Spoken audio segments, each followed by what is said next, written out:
¿Qué tal? ¿Cómo están amigos, amigas de la Octava Digital? Hace unos días nos enfrentamos a una noticia originada precisamente en Ciudad Juárez, allá en Chihuahua, que fue un motín al interior del Cerezo número 3, perdón usted, un enfrentamiento entre dos grupos pandilleriles. Y aquí el punto es saber qué pasa en este cerezo, cuál es su historia, cómo se ha movido a través precisamente de los años. Voy a profundizar con este tema con la periodista Itzel Ramírez, reportera de La Verdad, Ciudad Juárez. Mi querida Itzel, ¿cómo estás? Jesús, muchas gracias por platicar conmigo. Estoy muy bien. Y sí, como comentas, pues hace unos días tuvimos este motín que tuvo repercusión a nivel nacional porque en varias otras partes del país hubo este tipo de levantamientos, vamos a llamarle así, o de reacción de la delincuencia organizada, pero me parece que, o yo que conozco el asunto de Juárez, tiene ciertas particularidades por, bien dices, lo que pasa dentro del Cerezo, que lo que publicamos en La Verdad es que precisamente se trata de un cerezo donde las autoridades plenamente han reconocido que quien controla es el crimen organizado. Oye, en ese punto por parte de las autoridades, ¿cómo ha sido el trabajo de ellas durante los últimos años? ¿Cuál ha sido la historia de este cerezo en el marco de una ciudad Juárez que, bueno, tú corrígeme por favor, durante mucho tiempo, o sobre todo en los últimos años, parecía que se alejaba de este escenario de violencia que la había marcado, sobre todo en la década de los noventas y en la primera década de los 2000? Hacia 2010 hay un pico, de 2010 a 2012, donde le queda el mote de la ciudad más peligrosa del mundo por el número de homicidios dolosos.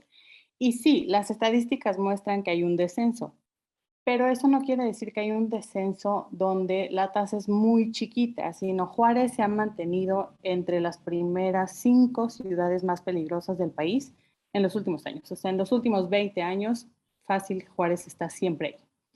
Y me preguntas sobre qué han hecho las autoridades o cómo se han comportado. Y básicamente es lo mismo. Voy a hablar del sexenio, el quinquenio de Javier Corral y lo que llevamos de Maru Campos, los dos del PAN, aunque con una disputa ahí importante. Y lo que pasa es que en realidad no se ha movido prácticamente nada.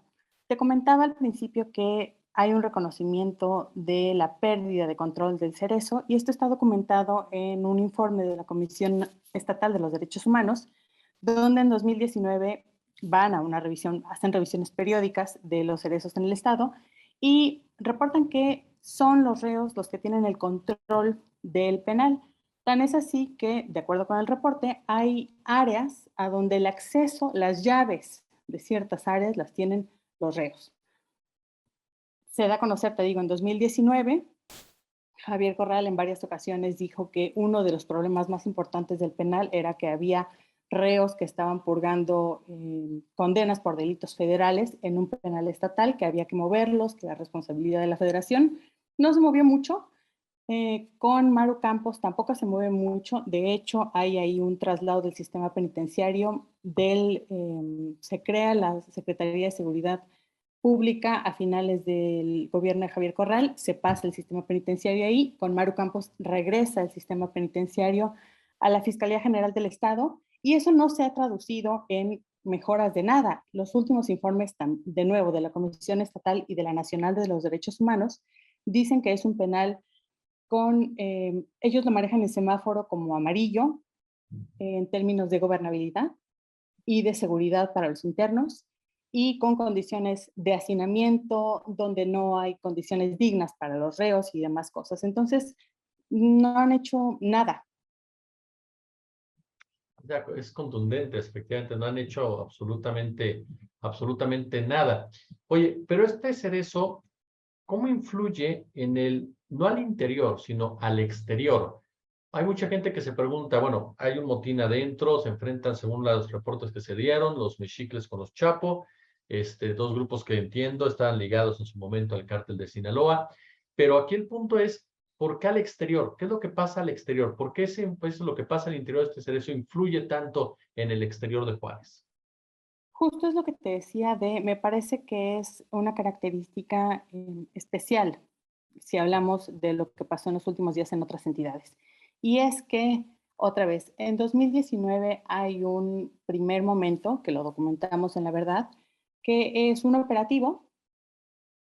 No tenemos ni siquiera claro si pasó el operativo y si el operativo, cuáles fueron los resultados, pero hay como que el rumor de un operativo y a partir de ese momento en las calles se desata la locura. Y la locura digo porque gente armada subió a los camiones de transporte público, transportes de personal que transportan aquí a la gente que trabaja en la maquila y les prendieron fuego, donde vehículos particulares también a mitad de la calle bajaban a la gente y le prendían fuego, donde hay balaceras y ahí las autoridades, en aquel momento la nota se llamaba una cosa como 12 horas de terror.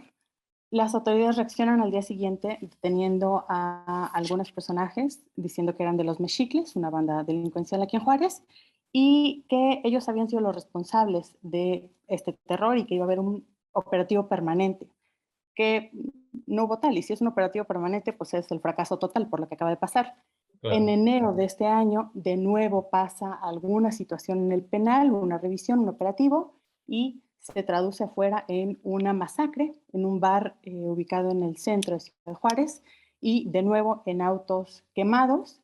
La gobernadora en febrero, poquito, fue hacia finales de enero, poquitos días después viene López Obrador y ahí en una conferencia mañanera la gobernadora de Chihuahua dice que eso es una reacción, esos momentos, esas quemas son una reacción de los grupos delincuenciales o a través de los mexicles por lo que está sucediendo en el penal y que además ahí reconoce, dice una cosa que me parece que es de levantar la ceja, cuando menos, y es que dice que esas cosas son ordenadas desde el penal, que a una le hacen preguntarse, ¿y los inhibidores de señal? Y los controles tan fuertes que debe haber en los penales pues, por ley, ¿no? Por ley del sistema penitenciario. Y ahora nuevamente lo que sucede es un motín, una riña, había personas visitando ahí a sus familiares porque fue en la hora de visita y lo que narran es que entraron personas armadas, al parecer custodiadas por personal del Estado, matan a dos supuestos contrarios que pertenecían al grupo de los Chapitos del cártel de Sinaloa y de ahí se desata otra vez en las calles el terror donde pues se cierran negocios, se cancelan turnos de trabajo, donde la gente deja de salir y hay amenazas circulando por WhatsApp y por Facebook de nadie salga porque esto apenas comienza y vamos a enfrentarnos al que sea, sean civiles o no. Oye, hay un punto que quería preguntarte también. Ahora ya han pasado días, pero ¿qué es lo que pasa con la gente en Juárez? ¿Cómo se siente en este momento la situación en Juárez después de lo que se vivió? Porque fue una situación, si la comparamos con lo que se vivió en Jalisco, lo que se vivió en Guanajuato, posteriormente en Michoacán y en Baja California, no sé si coincidas conmigo, Itzel, se sintió más violento en Juárez. Se sintió una reacción mucho más violenta, sobre todo cuando se involucró el número de personas fallecidas, las personas que estaban trabajando en una estación de radio, el tema de la pizzería, en fin, ¿cómo está la gente ahorita en Juárez?